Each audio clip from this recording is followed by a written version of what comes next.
The LA Clippers began the first of a back-to-back on the road. First against the Chicago Bulls, New Orleans Pelicans on Friday. And guess what? Kawhi Leonard was okay, and he and Paul George lit it up in what was the first game of the season since the James Harden trade without James Harden. Going to be talking about what went down on today's Locked On Clippers. You are Locked On Clippers, your daily Los Angeles Clippers podcast, part of the Locked On Podcast Network, your team every day.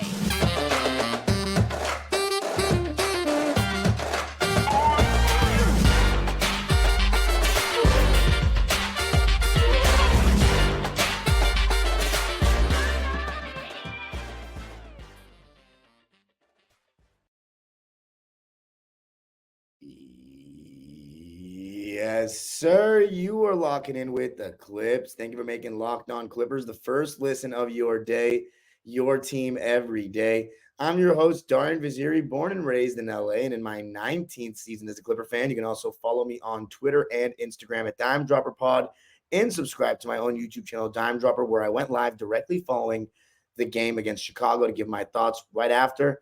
And Locked On Clippers is free and available wherever you get your podcasts, including YouTube. And I want you to let me know how surprised you were that Kawhi was playing and what you thought of Paul George's performance. Does he move the needle for you? And then what do you think we look like without James Harden? I know I asked like 3 questions just then, but go for it. Let me read them. Let me read your thoughts. Let's talk about this one. So I'm just going to start out with the first thing. We're playing Chicago in the first of a back-to-back. New Orleans is the team that we always struggle with. This game is actually huge for the standings because, I'm not going to lie. I have been constantly saying that the top 4 were pretty much set. Well, we're really not, because New Orleans Pelicans are kind of on our tail. We've lost 23 games. They've lost 26 games. They can make it 2 losses difference in the loss column with a win against us on Friday, and it's the second night of a back-to-back after we're traveling from Chicago to New Orleans, going from the Midwest down south to the Big Easy. That is not super easy, no pun intended. So it's going to be hard. The first thing I was wondering, though, is Kawhi going to travel for this? And when we saw him on the plane that the Clippers social media teams posted, we were like, okay, this is a good sign. And then we heard that he was playing about an hour before the game on Thursday, and it was such a sigh of relief. Because when the guy leaves the arena during a game, usually it's very serious. But if it is truly a back injury, and it is because he explained it very nicely after the game, and that was awesome to hear Kawhi Leonard actually give us some clarification on his injuries, because you just don't hear that very often. And that's one thing that we've complained about as fans since we've gotten him is how severe is the injury? What's the real diagnosis? So he said that it was basically a bump. He took a shot to the back against the Chicago Bulls in the game that I attended last week. That was on Saturday against the Chicago Bulls. And so he said he gave it a go against against Minnesota. And it just, because remember, he didn't play against Milwaukee. Gave it a go against Minnesota, and it just wasn't feeling right. So my guess is he went home, got some treatment on it, because just sitting up in that chair wasn't comfortable for him. So he went home, got some treatment on it immediately. And whoever helped him with this back, thank you very much, because not only was he okay, he was great. He wasn't really missing. And I have to say, it applies to him and Paul George in this game. But there were possessions where I thought they were dribbling a little too much, taking too long to get to their spots, starting their moves too high. But some nights, great players are just going to great player. And even though I didn't love the process, sometimes, I'm not saying majority of the game, I'm just saying sometimes when they shot, because remember, I'm thinking of like, this is against the Bulls. We got to take advantage of this. We got to get easy shots. But look, they were hitting everything. I mean, Paul George in the first quarter, he was 6 for 6, if I'm not mistaken. Yeah. And then Kawhi was 6 for 7. So to have them both play the entire first quarter and be 12 for 13 combined, that was pretty cool. And then in the entirety of the game, they were 23 for 29 from the field. Kawhi Leonard right back in the action, looking fantastic. And he was doing it throughout the game. And the crazy part is they even shared the bench together 2-1-3. And remember, we don't have Harden, but we also don't have Westbrook. This was the first game, by the way, that we rested Harden. And for once, this is the only time you're going to catch me saying this, I'm very okay with it because I've been saying he's looked a little gassed. He deserves a rest. If the other guys are getting load managed 2 times a season, then let's give Harden his first load manage of the season. I know he's been dealing with a little shoulder injury, but it's not serious enough for him to really miss games. However, load management, give him a little rest. We have a back-to-back tomorrow. Let's play him against New Orleans. Save him for that because we really need him to be healthy and to go for this last push. We need the best version of Harden if we're going to win a championship. Now, Kawhi Leonard, I mean, he was just on it from quarter one, and I thought the Clippers did a really good job of setting the tone in quarter one. We were down 5-0 to start, but we immediately responded with a 16-4 run, and that was led by PG and Kawhi. And I thought our defense was pretty solid in that first quarter as well. Paul George was super active on both ends, remember there was a steal and a block on back-to-back possessions, and he was really moving his feet and just staying strong. But Kawhi and Paul, what they were seeing was Nikola Vucevic in that high drop coverage, trying to take away their pull-ups. But what they did was they kind of still started working the dribble. As Vucevic retreated, they got into their jump shots and they still got into their move. So it took a little longer at times, but they were patient, probed, and got some good shots. And, I wish I could have seen a little bit more Kawhi in the mid-post in this game, but there were times where they were sending some doubles. They were starting to throw some at PG late because he got hot. And I think we did a pretty good job of passing out of them. And a lot of times when Vucevic is coming up on that high drop and you make a pass to your roller, you're basically putting him in a short roll situation in a 4-on-3. And I thought Zubats and Tice did a pretty decent job of that. Tice had 3 assists in 14 minutes, and Zubats had 2 assists. So pretty solid stuff out of that. We got a lot of open threes. And finally, for the first time since the Atlanta Hawks game, that was the final one of the Grammy trip. And by the way, we are 8-8 since the Grammy trip. We shot 50% from 3, 20 for 40. And a lot of that is the Bulls scheme, sending Vucevic a little higher. Paul George basically being at the controls and pick and roll, which, of course, with Harden and with Westbrook, he does less of that. But teams a lot of times want to take away Paul George's pull-up jump shot. So they'll send their big man out. That then puts us in 4-on-3 situations. That will get us open threes. And that's exactly what was happening. So we shot lights out, 60% from the field, 50 from 3, and only 71% from the line, 10 for 14. But it started from quarter one. We won it 37-26, tied the second quarter, 27 apiece, and then won the third 28-27. So we really just didn't relinquish that double-digit lead. And then in the fourth quarter, we outscored them by 3, 34-31. But the great news is Kawhi Leonard is good. He's healthy. He talked about after the game that it was just medicine and some rest that helped him. He should be good to go. I mean, how about the efficiency from the claw? 27 points, 5 rebounds, 3 assists, 1 steal, 1 block on 12 for 17 shooting and 2 for 5 from 3, just 1 for 2 from the line. So if there's any criticism I have, it's we want to see Kawhi get to the line a little bit more, but it is what it is. He doesn't really get by guys that much. A lot of his shots are tough. There was even a sidestep to his right jump shot today from like 17, 18 feet.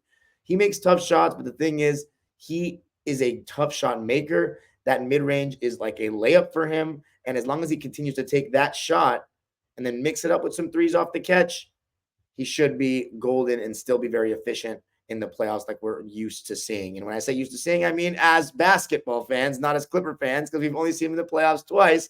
And it was cut short one time when it would have been special. So Kawhi, I've continued to knock on wood, and we got Kawhi Leonard for 58 games. Oh my God. 58 games out of 64. The Clippers win it 126-111. We are now 42. 42-23 on the season. So we have 17 games left. So I'm sorry. I don't think they've updated the stats for Kawhi. That's the thing. Yeah, we have 17 games left. Kawhi Leonard has missed 6 games. So he's actually played in 59. They just haven't updated. All NBA teams and stuff. He's going to get it, baby. Lock on wood. He's going to get it, and I never thought he would. They used him as the poster boy for that rule.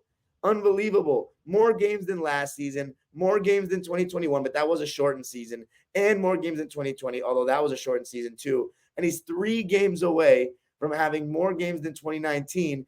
Once he hits game number 62, that'll be his most played season since 2017. Who would have ever thought? Let's go, Kawhi. Super efficient, great game. But coming up, going to be talking about my player of the game, and it wasn't Kawhi Leonard in this one.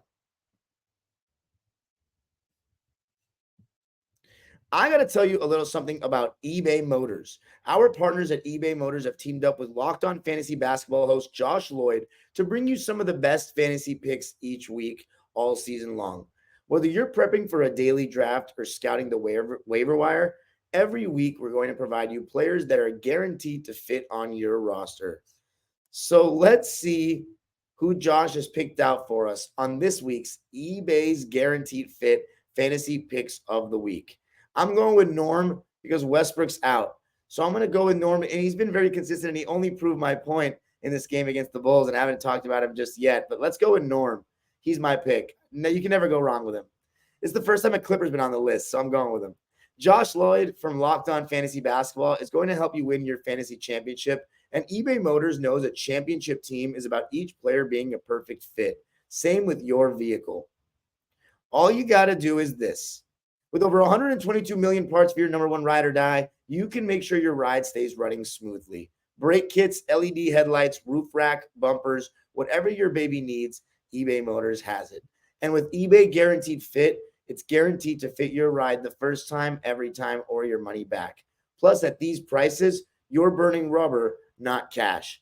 Keep your ride or die alive at ebaymotors.com. eBay Guaranteed Fit, only available to U.S. customers. Eligible items only. Exclusions apply. As you know, Locked On has launched the first ever national sports 24/7 streaming channel, Locked On Sports Today. Baseball fans, mark your calendars for March 20th at 7 p.m. Eastern Standard Time for the best MLB season preview coming exclusively to Locked On Sports Today. On March 20th at 7 p.m. Eastern Standard Time, be the first to get local insight from the MLB local experts of the Locked On Podcast Network. Find it on March 20th at 7 p.m. Eastern Time on the Locked On Sports Today 24/7 streaming channel on YouTube or the free Amazon Fire TV channels app. All right, Clippers winning this one by a score of 126-111 over the Chicago Bulls. They move on now to 42-23 with 17 games left in the season. We are really at the final quarter, ladies and gentlemen. It is getting nervy. We got to close strong. Now, as far as competing with history, and what I mean by that is looking towards the best potential record in franchise history. So, yes, Kawhi Leonard has played in 59 games. He has missed 6 games. Wow, it's amazing to see that. He's averaging 24, 6, and 4. Now, here's my thing, right? The Clippers in 2014, our team, we went 57-25. So in order to do that, we need to go 15-2 the rest of the way. I don't know if that's going to happen. Now, to tie the second best record that we set in 2012-13 and 2014-15, we need to go 13-3.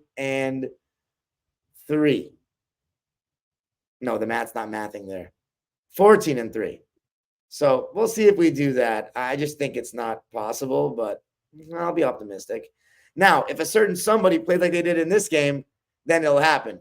So I honestly want to apologize to any James Harden stans that felt like I went too hard on Harden last episode and not enough on Paul. Because look, Paul, he has arguably been not as good as Harden this year.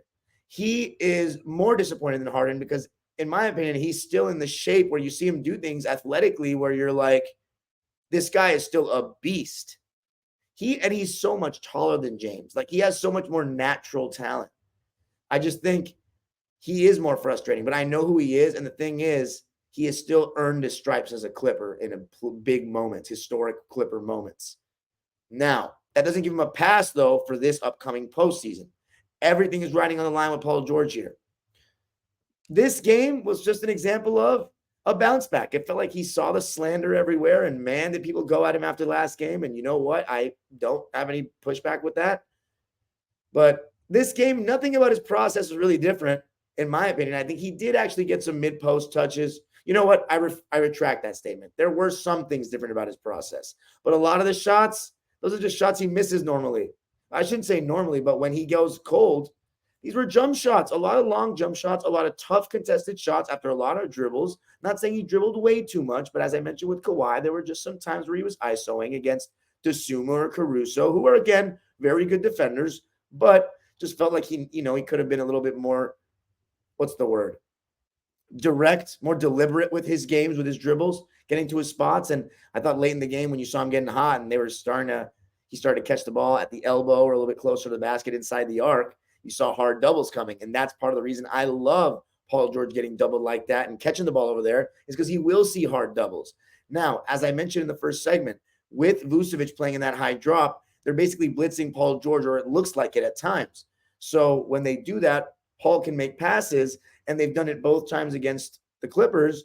And Paul had 9 assists in that game, 7 in this game. So you're seeing when teams blitz, when teams come out on those pick and rolls, if Paul can just take care of the ball in those pick and roll situations, we can get really good looks, which will oftentimes result in open threes because somebody has to take the roller away. And there's so much spacing in today's game where it's hard to guard that. So here's one thing that I felt was interesting. Ty Lue, after the game, said that the reason we got James basically is to not burn Paul George out with too many on-ball duties. And in the last 20 games, our plan was to always ramp up PG because we know how we want to play in the playoffs. By the sound of that, it sounds like more Paul George on the ball running pick and roll and James Harden less pick and roll. I'm not super opposed, but here's the thing, right? A lot of people are going to be, because a lot of people like Paul George just being in more of a catch and shoot role. I think there's an equilibrium to be found, a balance with Paul George that's very specific, which is part of why I think he is overrated in terms of what people believe he is. And when I say people, I mean the ones that think he has no flaws in his game. Because I've heard people say that I've heard ex-players say he has no flaws. Because on the surface, he really doesn't. But when you watch him every night, you see the inconsistency, and a lot of it is decision-making, shot selection, his shot diet, his lack of intensity on a night-to-night basis, quite frankly. And obviously the injuries do impact the psyche in terms of going to the basket and being aggressive. But also where he catches the ball, what shots he takes, those kind of things are controllable every night. And his defensive effort as a result of his offense, that stuff is very frustrating at times. But here's what I'll say about him, right? He was on fire in this game. I mean, just completely on fire. He was putting on a show, and when it looks smooth, it looks amazing. He was 11 for 12. He hasn't had many better shooting games in his career. 11 for 12 from the field, and get this, majority of his shots were threes, and he just made them. So again, a lot of the shots that he normally would miss when he has cold nights, he made 6 for 7 from 3. He finished with no free throw attempts, by the way. So again, as I said, I still didn't love the process. I love the results.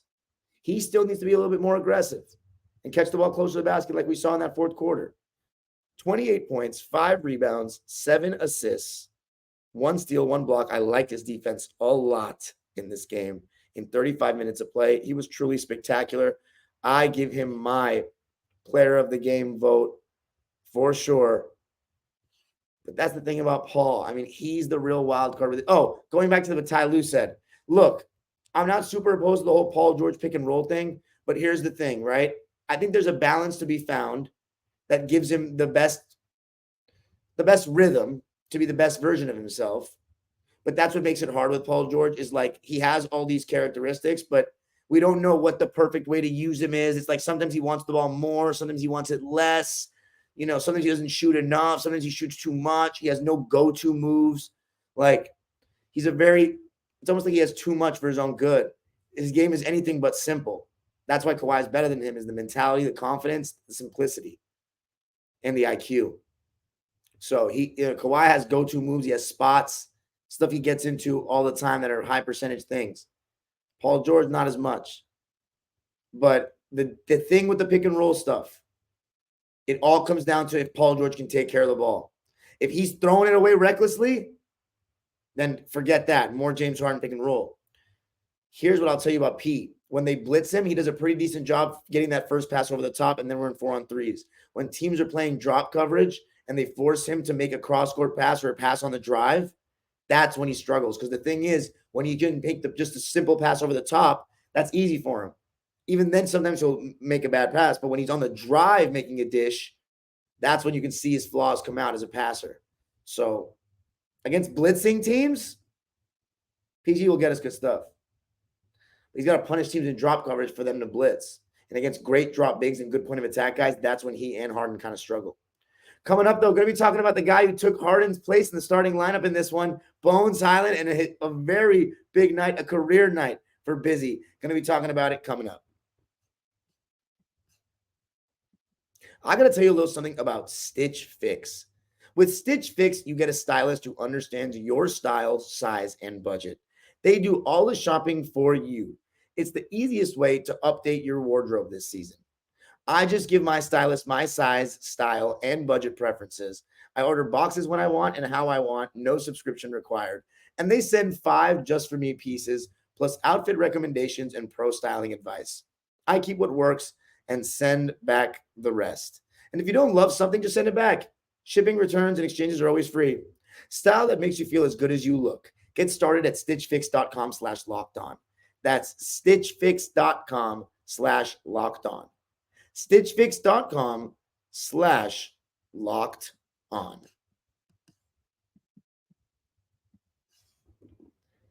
All right, Clippers winning this one 126-111 in the Windy City.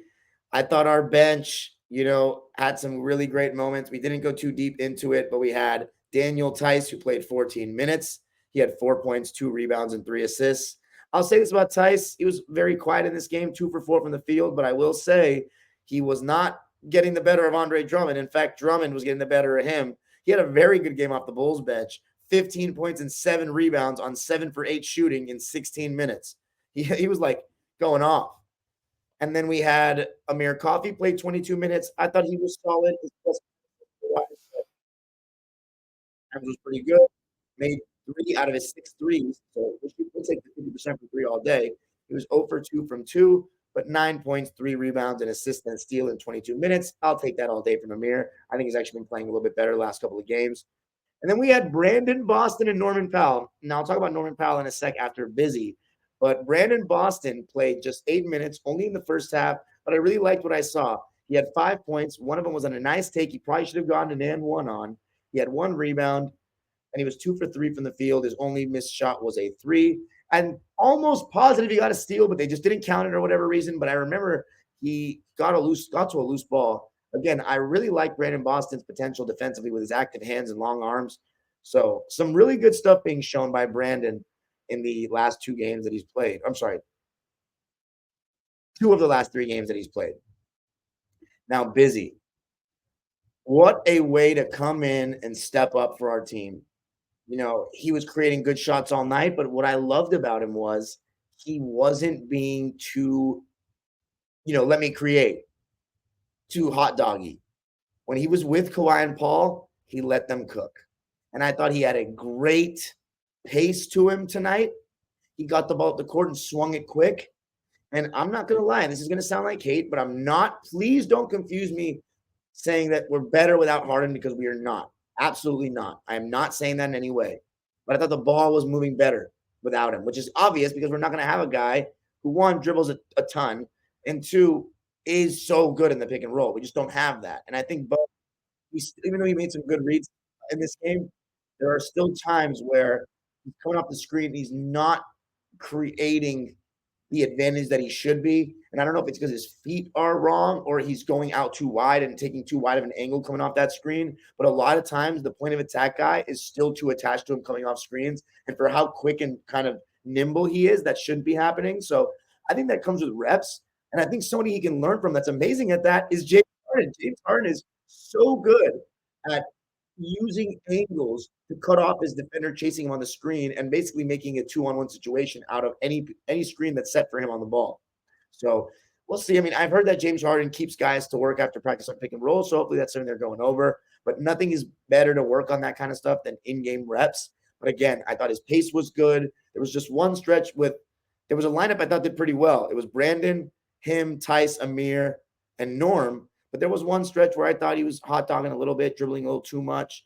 But it was just a little stretch of the second quarter. Other than that, I thought he was awesome, creating good shots, taking his open shots, and he was so efficient. 6 for 9 from the field, 4 for 7 from 3, 1 for 2 from the foul line. And how about a double-double? A career high in assists with 11 and a career high in steals with 4 for Busy, 17, 5 rebounds, and 11 assists. Of course, that's 17 points and 4 steals on 66% shooting and 4 for 7 from 3 in 32 minutes. How about that? And again, this is what we've had on our third string bench this entire season. He was going to be our backup if we not traded for Harden. And this is why so many Clipper fans were invested in his development. I get it. It's a game against the Bulls. That's an NBA team, by the way, who was missing Kobe White, I might add. And that's very significant for how he's been playing lately. But yeah, we should have won without Kobe White, even though we didn't have Harden or Westbrook, still should have won. And we did. And a large reason is because of Bones. Got to the basket, turned the corner a couple of times. As I said, his 3-ball was falling. He was awesome. His defense was active. And then Terrence Mann, again, he did not have a good shooting game, but I don't think he played badly because the worst thing he does is just miss good shots. What I liked was he wasn't hesitating. Again, those shots will fall in my opinion, but yeah, he's got to knock them down. There's not much else to say. He was plus 10, played solid D, had 12 points still, 4 rebounds, 2 assists, 1 steal, turnovers. Clippers only turned the ball over 10 times in this game. So very solid taking care of the ball, much better than that Minnesota game. You know that had to be a point of emphasis after that.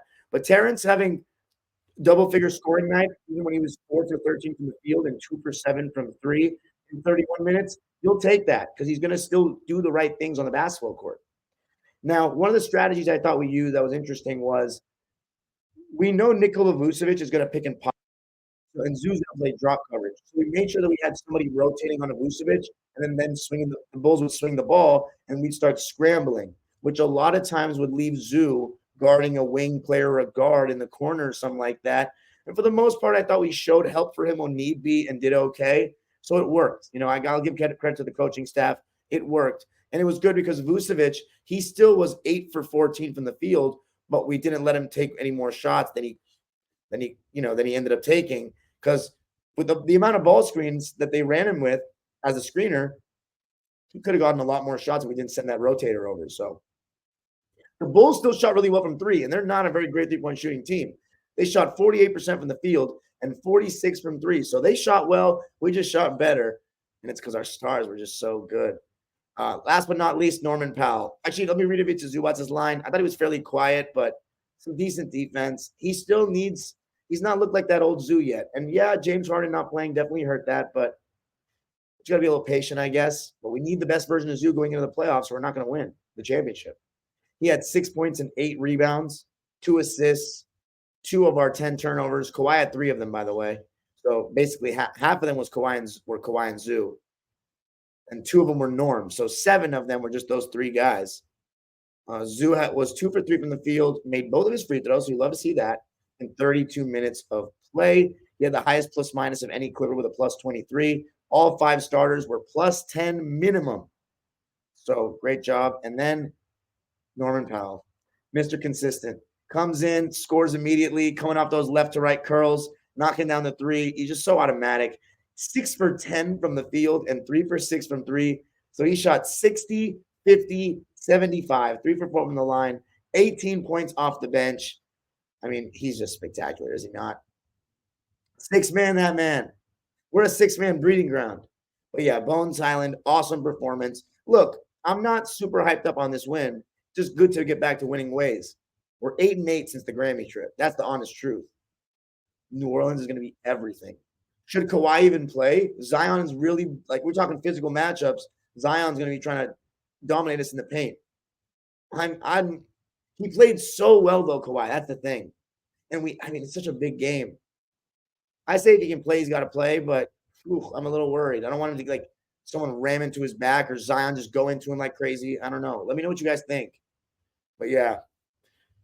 You can follow me on Twitter and Instagram at Dime Dropper Pod. Subscribe to my own YouTube channel, Dime Dropper, for even more LA Clipper content. Check out my post game on that one for this. and my recent vlogs. And of course, Locked On Clippers is free and available on all your favorite podcasting platforms, including YouTube. Comment on everything. And by the way, just want to give a shout out to Paul George for the way he closed that fourth quarter. You see him do it sometimes, and when he does, it feels fantastic. He had 8 points in the fourth on 3 for 3 shooting. The age-old proverb continues. Go Clippers.